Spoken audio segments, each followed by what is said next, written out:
Okay guys, the fastest way to go to my courses is just click on my courses here. And that way it will load all the courses. Make sure you choose the courses. I'm going to go into Senior D, the new Senior D I'm creating here.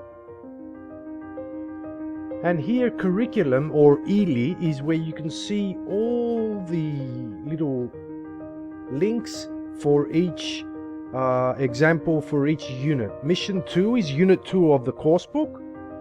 And here is Unit 2 word list 1. Click and that will open it. And here on the right you can see the word list.